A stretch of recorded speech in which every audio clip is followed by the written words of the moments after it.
And hey guys, welcome back to the channel. You're back with the Midwest Express.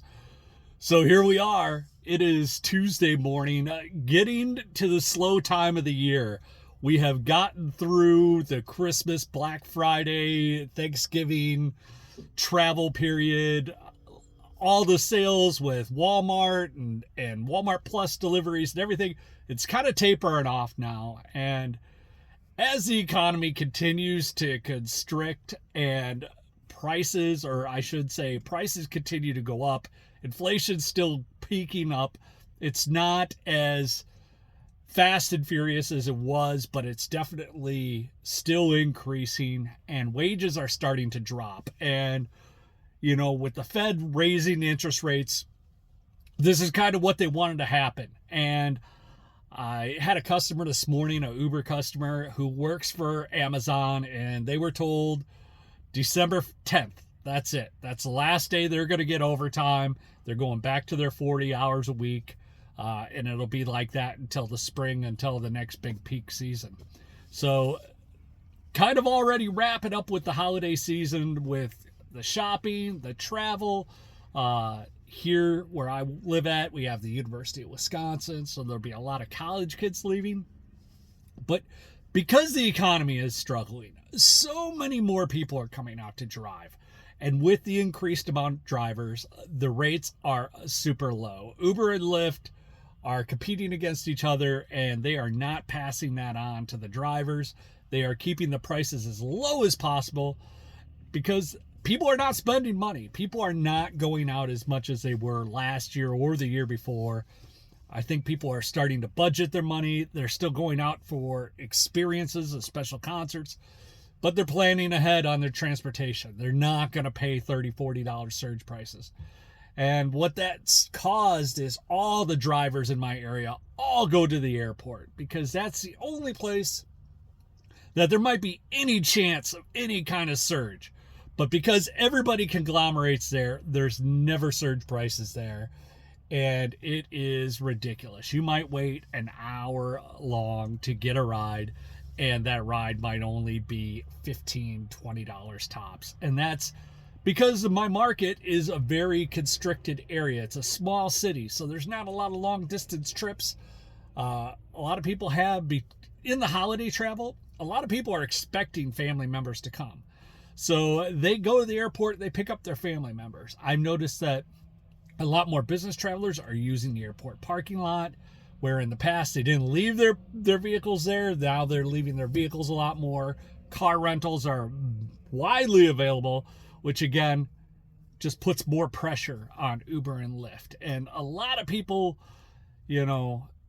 ask, how is business? How are you doing? How is it a good time to start driving? Because everybody is looking for some extra cash.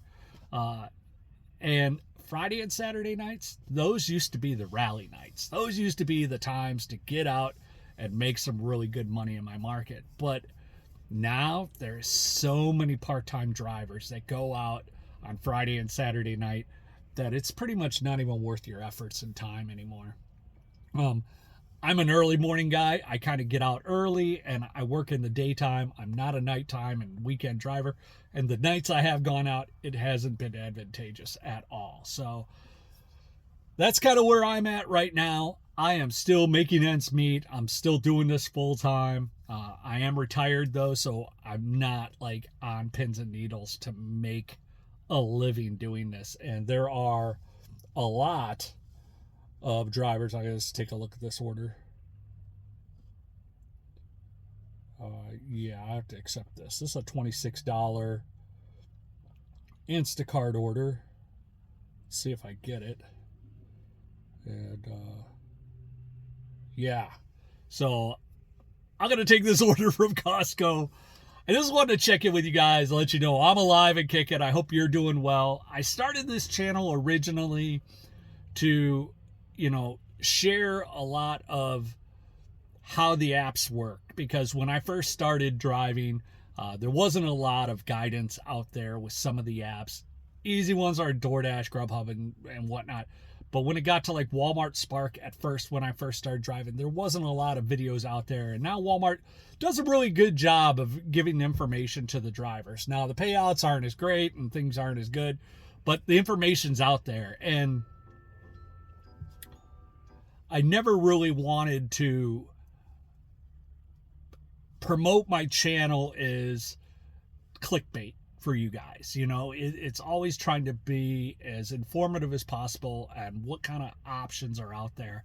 And right now, gig work is not necessarily the place to be. I see a lot of people out here grinding still, a lot of full-time people still doing it, a lot of retirees. But I think everybody's kind of seeing the writing on the wall and knows that the days are limited. And, you know, I put a lot of miles on this vehicle, and now I'm to the point where I have to decide, do I continue doing this? Do I get another vehicle? Do I jump back into it and continue on? Or do I just keep, you know, putting money into this, getting, you know, all the maintenance done and just continuing on and hoping that, you know, the wheels stay on her, because she's starting to show her age. I mean, I'm at over 200,000 miles on it, and that's a lot of miles on a vehicle, and I always want to have a dependable vehicle when I'm driving. So, but we shall see. I think I'm going to continue to evaluate things every year around November. I always get into the same scenario where November, December, right after Black Friday, everything kind of slows down and dies, and then all the college kids go home for Christmas break. And it's a slow time. It's a good time to take a vacation. It's a good time to back off and take care of the things you need to take care of outside the gig economy and then get back into it. But you guys leave your thoughts and comments below. I love to read your comments. I might not respond back to you, but I like to read what you're posting. Share your thoughts because I think it helps everybody else in the community as well. So like, subscribe, and we'll hit you on the next one.